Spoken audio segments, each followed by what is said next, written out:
hello there, you bearded bastards, and allow me to welcome you to Splatterface's mid-game celebration. I imagine you're all hoping to see a hell of a show today, and I am proud to announce that that is exactly what you'll receive. Now, I know it's already been quite some time. This whole thing has gotten a lot more bloated than we thought it was going to be. Wrangling our contenders, new events popping up, and some surprises that are yet to be revealed. But even still, before we get into anything here, we have to give a big thanks to the new sponsors of Splatterface.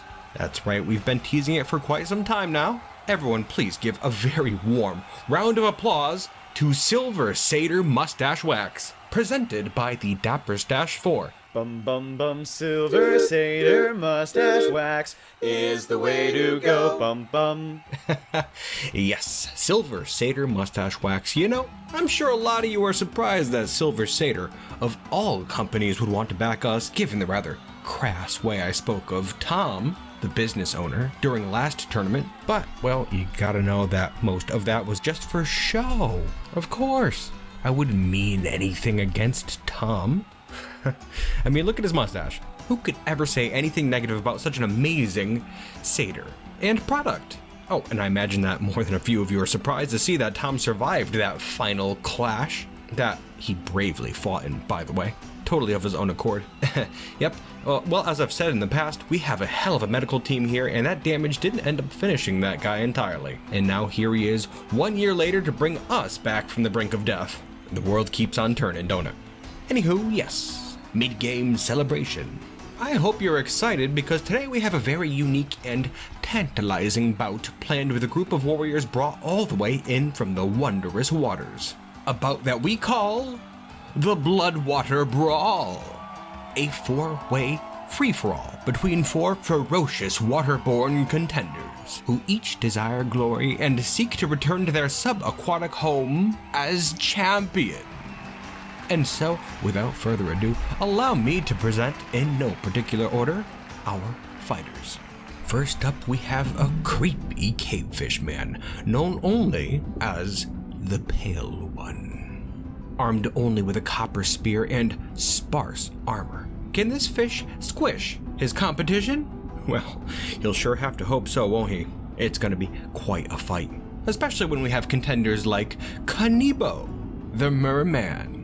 Having lived a life out in the open sea, this watery warrior is known for lightning-quick attacks with his own silvered lance. Let's hope our arena doesn't restrict him too much. Look at that tail, folks. Astounding.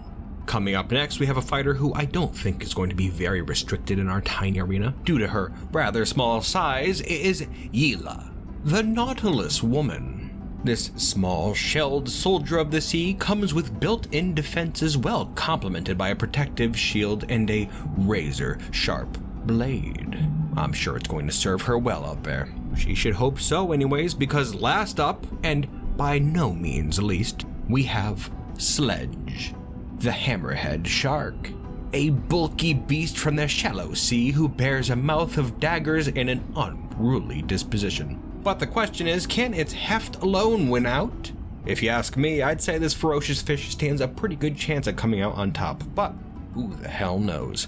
Now, there we have them, a whole array of fighters who are guaranteed to put on a deadly dynamic show, but we have some other things to check in on first, so if you're betting on Bloodwater, you had better act quick. Next up, we're going to pop in and see what our remaining fighters have been up to. There have been some developments with our quirky crew, alliances formed, enemies made. There's a whole bunch to unpack, but before we do, you know, I have to ask you a question. Do you ever look in the mirror and just feel like something's out of place? Well, Gonna have 'em lining up for a smooch with Silver Satyr in your mustoosh.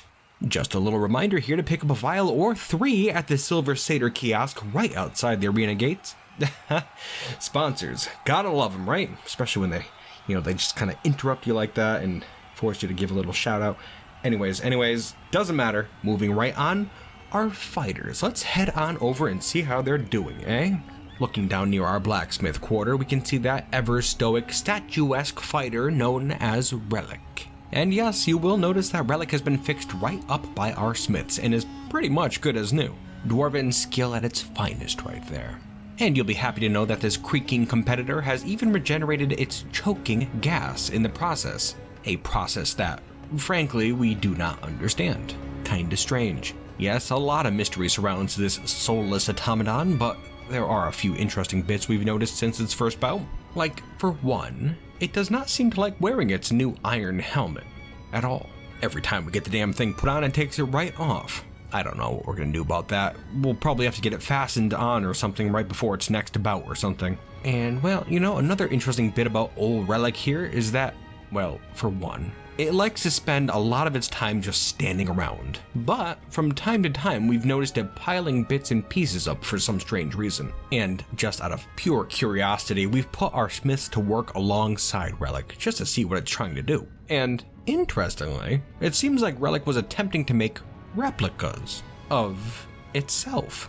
We followed along for a bit, but it was clear that Relic would have just kept going and going and going. And so, not seeing a real point to it all, we stopped playing along for now. And so Relic's been bouncing between its attempts to construct more salvaged friends and standing alongside them for hours and days on end.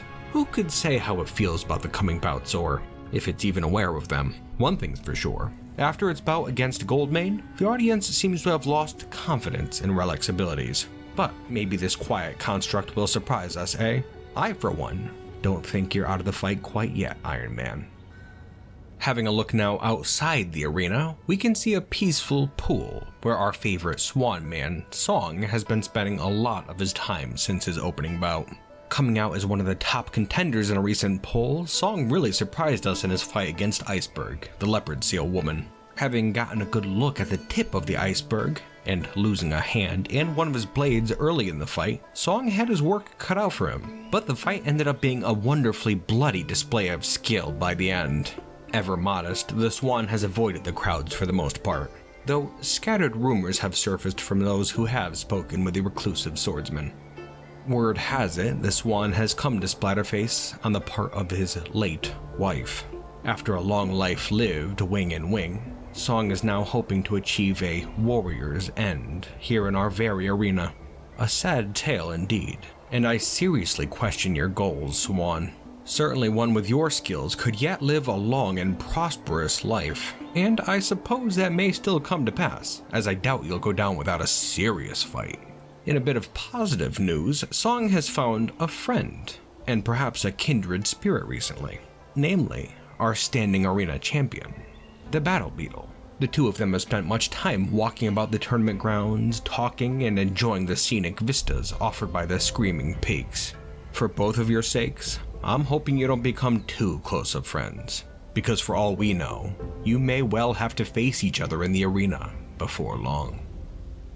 Heading now over to the Hall of Blood and Bone, Splatterface's medical wing, we can see yet another of our fighters, who you may be noticing looks just a little bit different than you remember. Yes, it's that gastronomic gastropod, Bunyan, the snail person, looking a bit less full than we remember, eh? Well, that's because our hungry snail had a little secret that they've been hiding very well. Bunyan is now a proud parent. Certainly caught us off guard, but yes, Bunyan now has a cluster of eggs to watch over and has been doing so very diligently, with the help of a very helpful Batwoman medic. We don't expect these eggs to hatch before Bunyan makes it to the end of the bouts, assuming they do make it to the end. But in any case, Bunyan's goal now is to win the tournament in order to ensure more than enough food is available for when these snail babes do enter the world. This new development certainly does put a new spin on our mollusk friends' time here, and I, for one, am hoping for the very best for this new parent and their brood. But, according to the recent poll, Bunyan is thought to be the least likely to win Splatterface by a stretch, which does not bode well at all. Well, whatever happens, you can rest assured that your burgeoning brood is in good hands here in the arena. In fact, I could think of no better way for a child to be raised other than in the glorious carnage of Splatterface. Rest well for now, Snail. You have quite a road ahead of you. We're going to be stepping away from the arena here for a moment and over to one of Splatterface's many taverns, the Bitter Brew, favorite haunt of a blade-wielding arachnid and his formidable temper. Going to be devastatingly frank here, Lord Whitefur has been an endless source of trouble for us here in the arena. Having come from an elven nation, the legendary Grove, apparently his bout against the orangutan Grunt has somewhat dampened his fires of revenge. Having been blinded by anger, Whitefur struck down the great ape, without any thought of Grunt's dilemma, that being of an animal taken from the wilds and forced to fight in our arena, which might be a bit disagreeable to some, like Whitefur here. And I'm not kidding you on that either. It looked like we were going to lose this spider for a bit there, but luckily we were eventually able to convince the Lord to stay. I mean, how else is he going to avenge his sister, right? You gotta do what you gotta do for the good Lady Whitefur. And you know, I suppose it probably does help that there's a pending deal in the works between the spider and Silver Satyr. You gotta admit, Whitefur does have one heck of a dapper stash. My, oh my, look at that. Aside from his moping, Whitefur has made a couple of unlikely allies since his bout. He's so disagreeable, who would have thunk? Torel Nil has become a good drinking buddy, as she's experienced some turmoil from her bout as well. And also, of course, Foggslock, who I believe he talks over revenge fantasies with, Whitefur dreaming of cruelly slaying the battle beetle, and Thog of ending me. Well, you two had better keep your heads out of the clouds for now. You guys still have a ways to go before you get your revenge. No use worrying about it quite yet. And you know, speaking of that coldly sinister snapping turtle, Foggslock has been making the rounds since his round 1 victory, angrily snapping at those who get too close or who dare to raise his ire. Of course, I'm sure it doesn't help that you fine arena attendees voted against giving this greedy creep his desired breastplate. Thank you for that, by the way. Now, don't you go taking your anger out on the spectators, Turtle. The rules are the rules, and if you don't like it, you can get the hell out. Is he leaving? No, he's not. Anyways, in the recent poll, Foggslock came out as being a top contender, who has the hopes and heart of many. And I'm really hoping that isn't because people want to see the guy get a crack at old Krug, but I'm still thinking I could take the turtle easy enough. Like, I'm not afraid or anything. I would just hate to end a Splatterface champion's career so quickly after achieving the pinnacle of greatness. You know? Anyways, I still doubt very seriously that the Ravaging Reptile has what it takes to get to the end anyways, so there's no point in even considering the event. Best to just push it out of our minds for now. I just wish that big bastard didn't smile so much. Damn creepy. Now we have one last contender here, certainly not least though. Gonna be heading back to the old Bitter Brew Tavern where we find Torel Nil the dwarf. As you can see, she's still around even after being defeated in the arena. A little pun there, and one that I'm sure that Torel Nil is getting very sick of. Anyways, yes, as we mentioned, Torel Nil has been experiencing some distress after her victory over Kruggsmash, who I believe she saw as a noble soul, given the engraving on her new axe. Don't despair though, Torel Nil. You've already made great strides towards honoring your family's name, as well as honoring the people of Krugg's home, White Sand. If you just stick with it, I'm sure you'll achieve all you desire and so much more. Initially seen as a bit of an underdog, Torel Nil has at least moved ahead of Bunyan in the recent poll, but having only little armor, the dwarf is seen by many as, well, sort of a sitting duck, especially after her recent defeat. Sorry, Torel Nil. But yes, something we didn't realize is that while she was very skilled with her hammer, Torel Nil's chosen weapon is the battle axe, and she claims to be well versed in its use, better versed than with her hammer even. It remains a mystery why you entered with a hammer in the first place, but I suppose we'll assume it was just a lapse in judgment, eh? Happens to the best of us.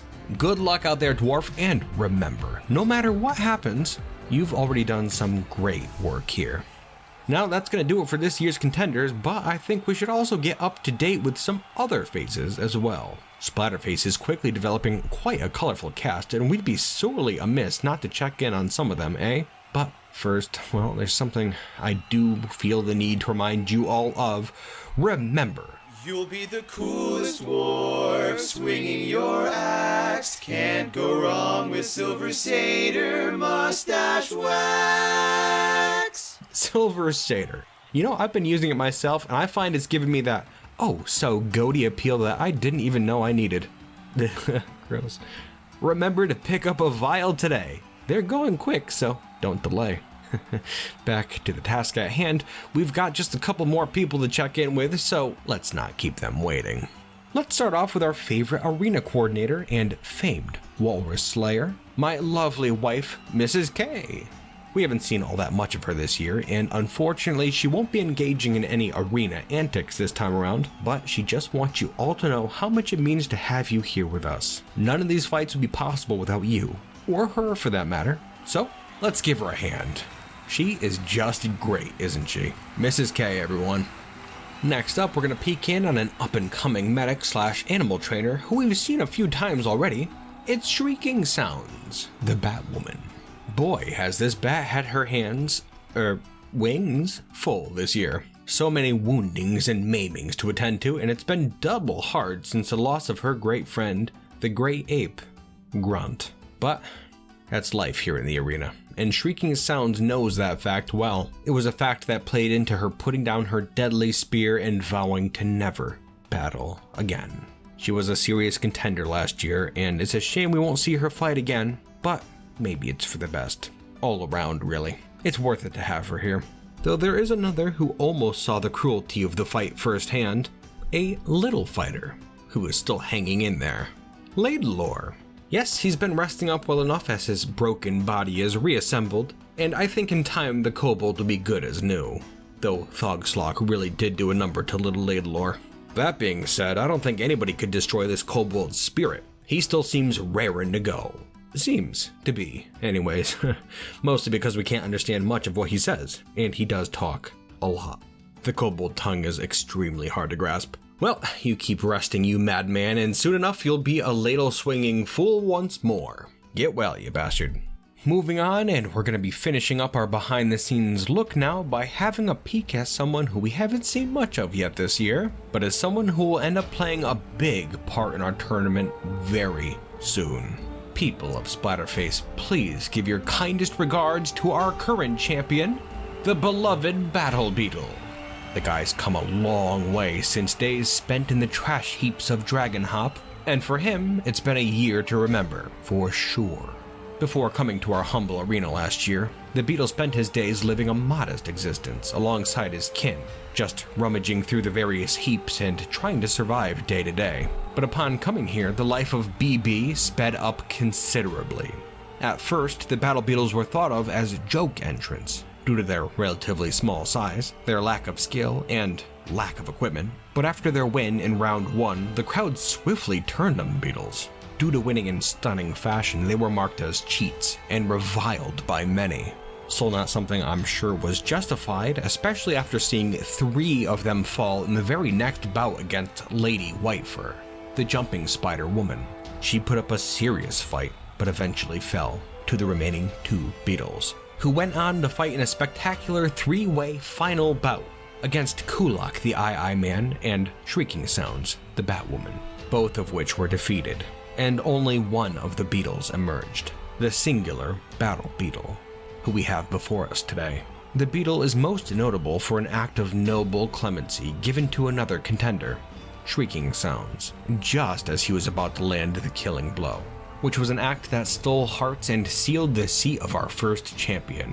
But how much longer does he have? Coming soon, the Beetle will have to defend his title, and the price of failure will cost a lot more than his throne. Though I'd say he's ready enough. The Beetle has put in many hours training and now has some proper gear to match his skill. It might be easy to underestimate this little champion, but I would advise the one lucky enough to face him to be prepared for the battle to end all battles. He's ready for you. Also, a side note. For those of you wondering about his name, he doesn't have one. He's only known as the Battle Beetle, so quit asking, you bastards. Let's hear it again for our champion. Okay, now, how are we feeling, you bloodthirsty bastards? Still with us, I hope. And you should well be, because we've just completed our overview of the arena, and now we can finally move on to today's very unique bout. Oh, and it's going to be a good one, too. That I can promise. Just imagine the frenzy of battle, hacking away at your foe, looking down into the eyes of the fallen as you stand victorious. Your opponent, eyes blurry and fading, peers through the quickening dark to see their final sight. One big, beautiful mustache. Send them back to their creator when your stash is greased with Seder. Get yours today, warriors. But yes, let's get on with the Bloodwater Brawl. Looking down into the brawling pool, which we filled with water special for the event, we can see our fighters, and they are ready to go. Once again, we have the Pale One, a Cavefish Man, Konibo, the Merman, Yila, the Nautilus Woman, and Sledge, the Hammerhead Shark. Things are about to get messy, and it really is anyone's bout, and without further delay, fighters, prepare yourselves, and let the Bloodwater Brawl commence. Here they go. Oh, first off, it looks like the Nautilus has dropped their shield and dagger, a strange tactic. Across the ring, it looks like the Fishman and Shark have engaged, with both making some decent hits. Sledge is punctured badly, and Pale's leg is torn. Konibo and Yila reach the others, and the real fight begins. They're clustered up now in a chaotic mess. The Nautilus bumps into the Merman, but the Merman stabs away a Nautiloid foot. Still not too sure what Yila's plan is here. Sledge charges at the Pale One and is bitten by the Pale One. The Shark, probably a bit embarrassed, is taking its anger out on the poor, misguided Nautilus, biting onto one of her hands. Looks like Konibo and Pale are taking advantage of the distraction and are laying into the Shark and Nautiloid, respectively. Ooh, and there they go, they're down. Yila and Sledge go down without much of a fight. Rest well. It's just the Fishman and the Manfish now. Deadly spears in the deep. Konibo takes a hit to the arm, and Pale does as well. Some fancy fin work at play here. Konibo strikes again, and Pale is trying his best to no avail. The Cavefish is stabbed again, and Konibo darts in for a bite. Like a shark, he shakes the absolute hell out of Pale. Oh, and that is going to be it right there. Pale suffers a final strike to the head that blasts him out of this world. Good job out there, Konibo. The Merman is the victor of the Bloodwater Brawl, and as such, you'll be returning home with the praise of Splatterface, as well as a special prize. That's right, today you're going to be going home with a unique silver cap that was crafted special by the always wonderful Mrs. K. But that's not all. For coming out on top today, you'll also be going home with a year's supply of Silver Seder Special Reserve, extra hold wax that is absolutely guaranteed to keep those barbells right where you want them, even underwater. Bum bum bum, Silver Seder mustache wax. Ooh, whoops, that was an accident, if ever I've seen one. Not too sure how that shark lever got pulled. Man, dang it. Well, let's just hope those boys were wearing that extra reserve, eh? Got that out of the way. Now moving on. Okay, so far during our mid-game celebration, we've touched on some of our favorite faces, said hello to our new sponsor, sorry again, and saw an explosive subaquatic duel. But you know what? I think this year, we're going to mix things up a bit going forward. Yes, you may remember that bouts for round 2 last year took place in our magma-lined second ring, just to add a bit more danger to the event.